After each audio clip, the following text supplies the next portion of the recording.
Nos pôles, et notamment les pôles espoirs, sont la véritable colonne vertébrale de notre filière de haut niveau. C'est le moment où nos jeunes joueurs et joueuses passent de l'enfance à l'adolescence et transforment leur jeu, l'amenant vers des notions de haut niveau. Ça va être d'abord apprendre à s'entraîner au quotidien, avec la rigueur que ça demande, mais aussi la variété, que ce soit l'entraînement technique, l'entraînement mental, physique, parfois associé aux séances golfiques. Ça revêt une importance capitale de se déployer sur l'ensemble des facteurs.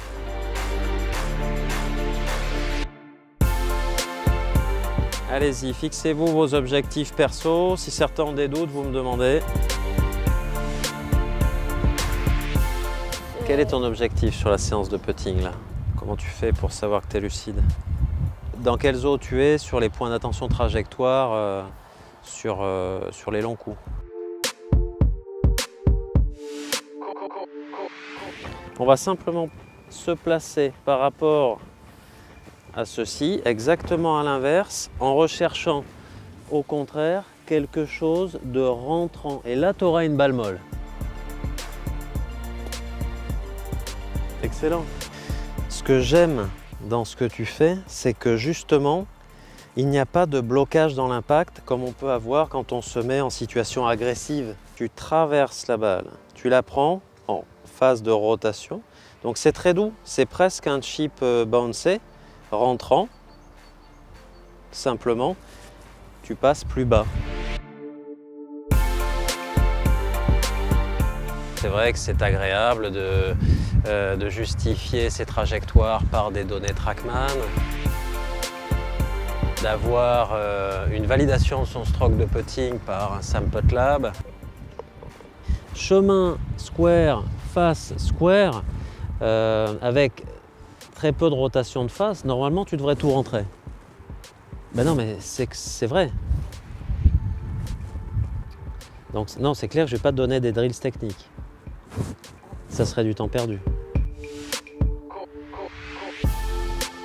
On travaille beaucoup sur l'action de notre corps vers le sol, donc on valide les appuis corrects avec les plaques de force. Ce qu'il y a de très bien, c'est que ton pic déjà est extrêmement élevé, 207% de ton corps, et en plus parfaitement situé à l'impact. On utilise également la caveste pour voir si au niveau biomécanique, on ne s'éloigne pas trop des gestes qu'on sait être efficaces au plus haut niveau. Avec la caveste, on a ces informations-là, c'est quand même très riche. Très bien, on a un résultat. On devrait être sur quelque chose de très linéaire jusqu'à l'impact. Or, toi, tu as un pic avant l'impact. Donc du coup, toi, ça va être un exercice type élastique, tirage frontal qui t'aide à rester à ta place.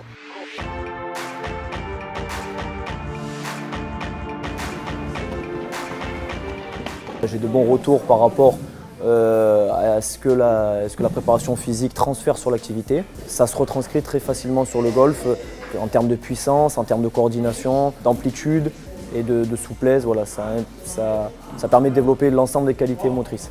La musculation et le sport en général stimulent les facteurs hormonaux permettant le développement de la croissance. Je rassure les parents sur le fait que la musculation et la prépa physique apportent des bénéfices à leurs enfants.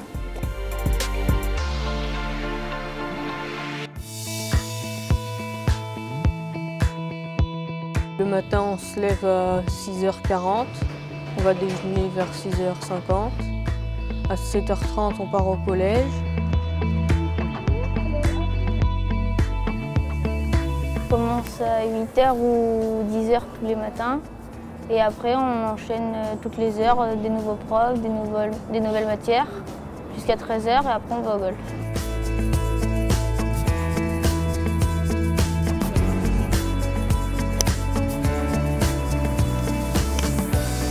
Après le golf, on a prépa physique de 17h à 18h30. Après, on va manger vers 19h et le soir études.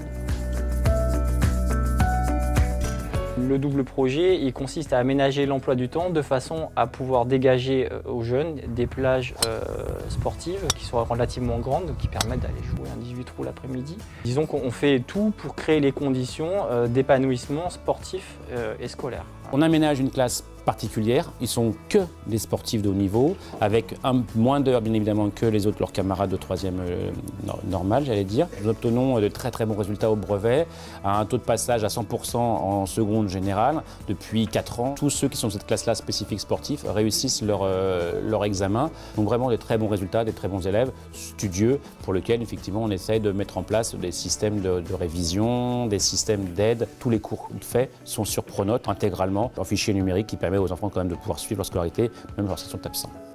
Cette notion de projet, que ce soit à court terme et à long terme, elle est vraiment indispensable puisque c'est l'élément moteur en fait, de la réussite sur ce double projet. On part du principe que ces enfants-là, ils ont une passion, même si le scolaire n'est pas leur passion, on appuie sur le sport et on y croit et on a des vraies réussites où l'enfant passe une scolarité tout à fait normale, voire même une très bonne scolarité, alors qu'au départ, nous avions un enfant plutôt difficile. On apprend plein de choses. Déjà, on a eu la chance de faire beaucoup de tournois, voyager ensemble avec un coach toute la journée pour nous encadrer, pour nous débriefer. Donc on avance plus vite. Puis après, il y a des valeurs humaines, il y a des choses, des échanges qu'on fait entre joueurs qui nous permettent d'avancer plus vite. Des joueurs comme Alexander Lévy, numéro 1 français pro, Edgar Catherine, numéro 1 français amateur, Clément Sordet, numéro 1 sur le Challenge Tour l'année dernière, sont tous passés par les pôles espoirs, notamment celui d'Antibes, celui de Montpellier. Des jeunes filles comme Céline Boutier et Perrine Delacour qui jouent aujourd'hui sur les LPGA été à Châtenay. Donc on peut considérer véritablement les pôles espoirs comme étant le vivier de notre politique de haut niveau.